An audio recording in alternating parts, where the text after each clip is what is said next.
Good evening, everyone. In today's class, we're going to cover calls in arrears. Calls in arrears, journal entry, bank account debtor, calls in arrears account debtor, to share allotment account or to share call account. Bank account debtor, calls in arrears account debtor, share allotment account or share call account.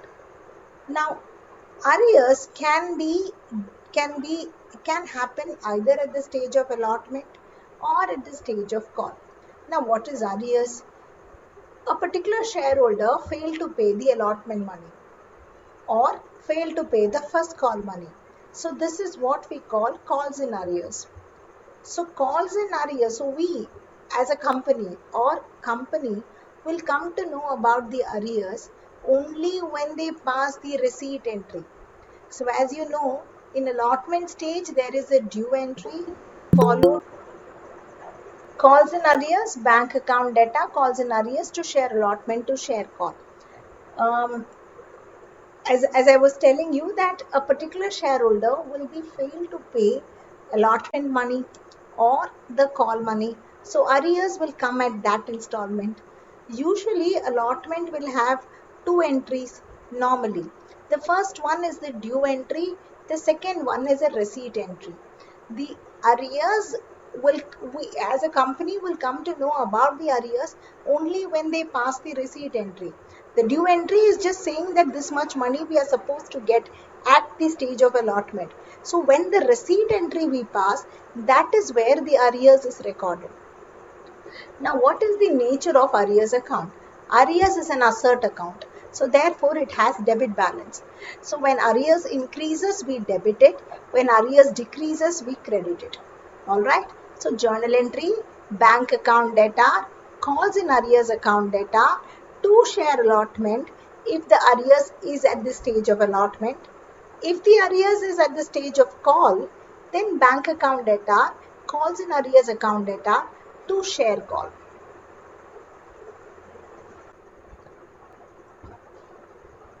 Let's do question number 11. SEMA Limited offered for subscription 10,000 shares of rupees 25 each. Payable 5 per share on application, 10 per share on allotment including 5 rupees per share as premium and 5 rupee on first call, balance in two equal amounts at an interval of 3 months. So we assume that the face value of the share is 20 and with premium it's 25. So total price of one share, the market value of the share as 25 rupees here. So application stage, they are collecting 5 rupees. Allotment stage, they are collecting 10 rupees which includes 5 rupees premium. And first call, they are collecting 5 rupees. Second and final call, two equal amounts. So this totals to 20. The face value is 20. The market value is 25. So second and final will be 2.5 each. 25 minus 25 rupees divided into two equal amounts. So 2.5 each. Now, all shares are applied for and allotted, all money received except second and final call on 200 shares. Now, this is not an oversubscription or an undersubscription sum. This is all shares applied subscribed. So it's a subscription at par. Everything is subscribed. So let's start with the application journal entry.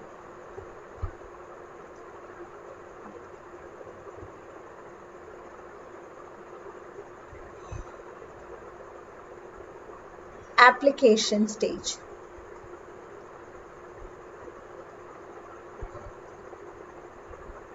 Application, the first entry is the receipt entry.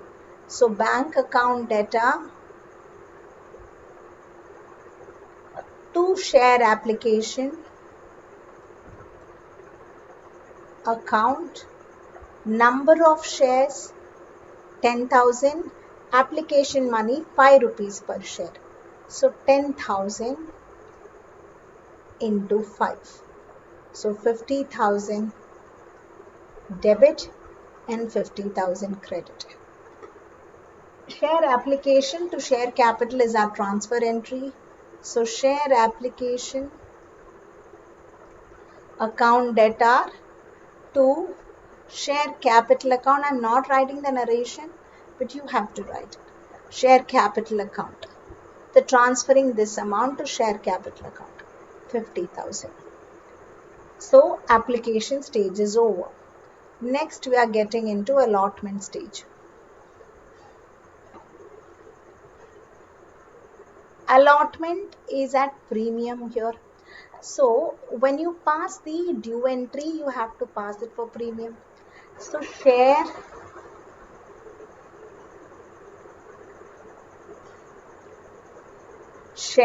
allotment account data to share capital account to SPR account. Number of shares 10,000. Allotment is 10 rupees, in which 5 is premium. It says allotment is 10 rupees per shares, including 5 per premium. So share capital will be 10,000 into 5, whereas security premium will be 10,000 into 5. So debit 1 lakh, credit 50,000 each.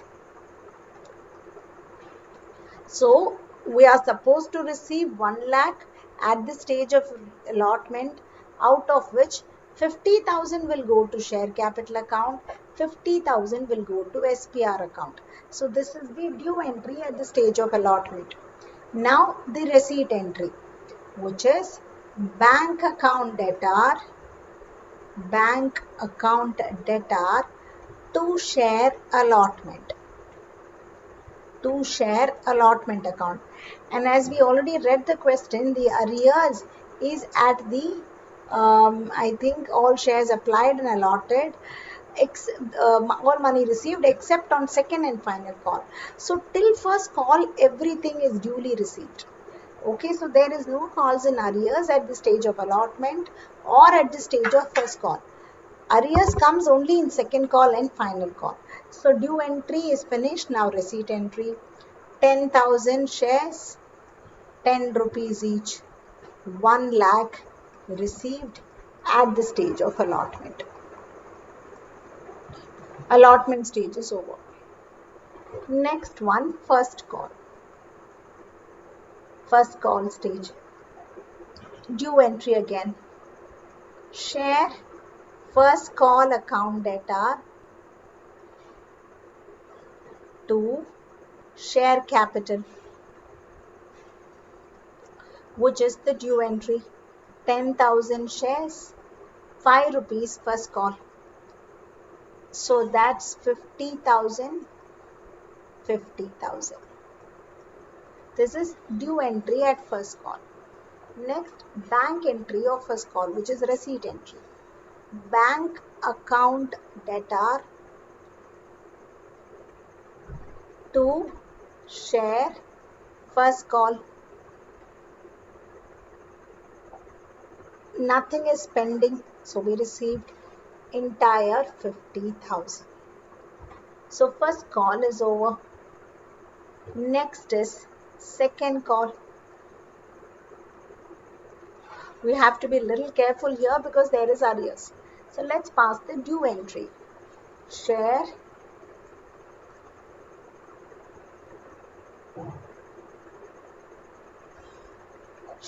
second call account debtor to share capital.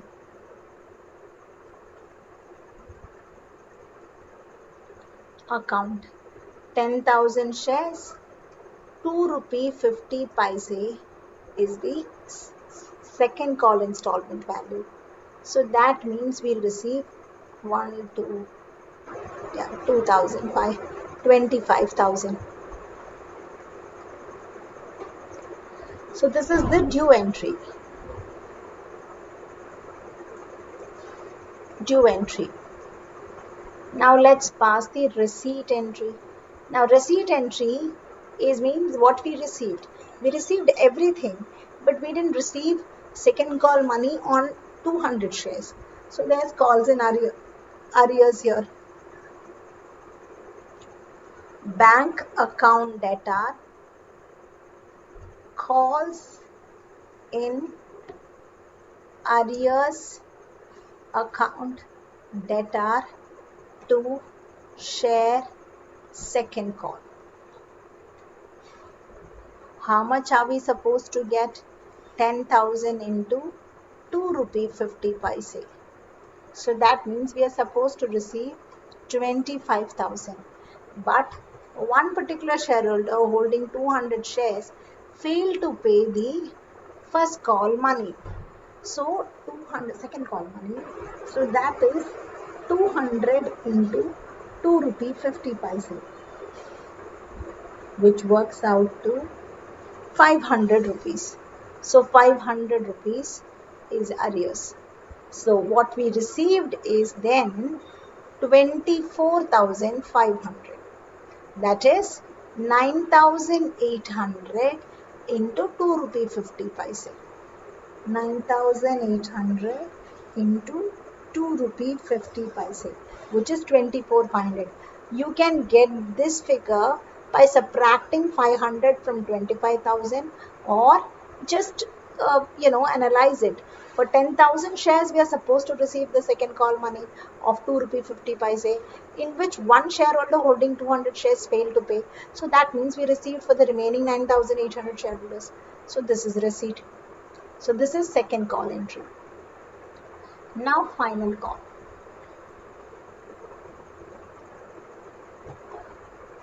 Share final call account data to share capital, due entry of final call. Same 10,000 shares, 2 rupee 50 paise. So that is 25,000. But here the calls in arrears is for 400 shares. So bank account debtor, calls in arrears account debtor to share final call. Final call money is 10,000 shares into 2 rupee 50 paise, which is we are supposed to receive 25,000 in total at the stage of final installment. But we didn't receive for 400 shares. So 400 into 2 rupee 50 paise is pending. So that means 1,000 rupees is pending. So what we received is 24,000 then, which is equal to 9,600 into 2 rupee 50 paise.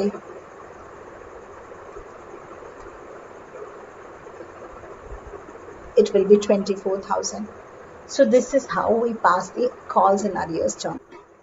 So in the first perspective, we considered that 25 rupees is including premium. The question didn't tell us what was this 25. Was it a face value or it is the market value?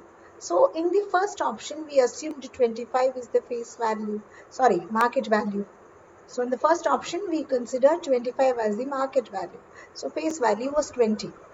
Now let us consider, because nothing is said in the question, let us consider that the face value is 25.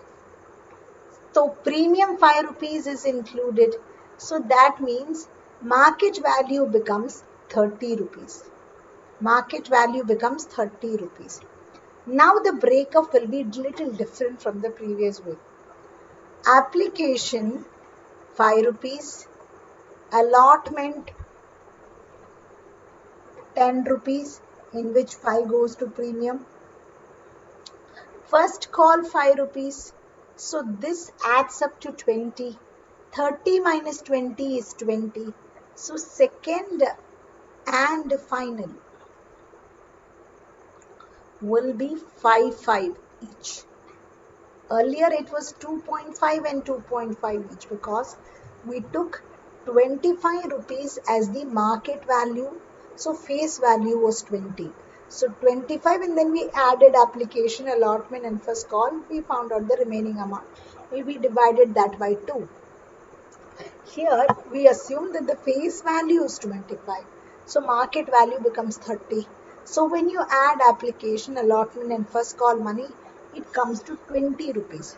30 minus 20 is 10. So 10 is divided into 2 installments.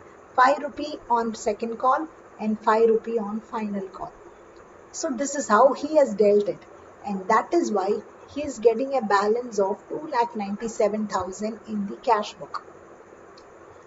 Okay, now let's see the effect of this in our journals. We already passed the journals. I'm just going to change the figures here. Now, everything will be fine till the first call. Everything will be the same till the first call. Second call will be 10,000 into 5 rupees. So here we get 50,000. Here also 50,000. So here instead of 2 rupee 50 paise, it will be 5 throughout. So that means we are supposed to get 50 at this stage, 50 at this stage, and we didn't receive 1,000. That's because 200 into 5. So we received 49,000. So everything is same, only the price per installment is changing. So second call, earlier it was 2 rupee 50 paise, now it is 5 rupees. Everyone paid except one shareholder holding 200 shares. So what we didn't receive, or calls in arrears, will be 200 into 5, 1,000 rupees. What we are supposed to receive is 50. We didn't receive 1,000. So remaining what we received is 49,000, which is equal to 9,800 into 5. Likewise, in the final call also. So this, instead of 2 rupee 50 paise, it's 5. So 50,000, 50,000. All this will be 5 now. So 50,000 here, 2,000 here, and here 48,000. So this will be the change in the first final call and the second call. Now let us add all the bank figures and see whether we are getting the book answer that has been given over there. If you remember, let me just write it down here. From the application stage, bank account was debited by 50,000. In the allotment stage, bank account was debited by 1 lakh. In the first call stage, bank account was debited by 50,000. In the second call stage, bank account was debited by 49,000. 49,000. And in the final call stage, bank account was debited by 48,000. Now add this and see. You will get the answer as 2,97,000. This is the cash book balance given in the question, given in the answer key. Cash book 2,97,000. So his working is as if the market value is 30 and the face value is 25. So this is another way of assuming this question. Second alternative to this question. The second alternative is not to record calls in arrears. Remember, when we create an account, the account need to be closed. Otherwise, the account will appear in the balance sheet. In the end of this chapter, we have to prepare balance sheet. So whenever we open an account, all these journals are ledgers, isn't it? They transform to ledger. They are posted to ledger. So when you open an account, if it's not getting closed, then it will appear in the balance sheet. So if you want that to be avoided, the other way of treating this is to not record calls in arrears. Just record it for the net figure. Again, the first, second and third stage have no changes. The application, allotment and first call remains the same because arrears starts only from the second call. So, and that too arrears are recorded at the receipt entry stage. So due entry will remain the same. And I'm considering 5 this time, okay, not 2.50. So bank account debtor to share second call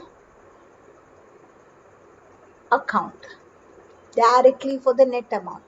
10,000 shares issued to public. Everyone paid, but one particular shareholder holding 200 shares couldn't pay the second call money. So what we received is for 9,800 shares, 5 rupees each.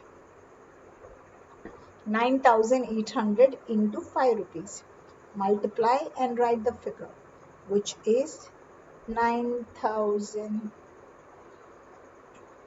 comes to 49,000.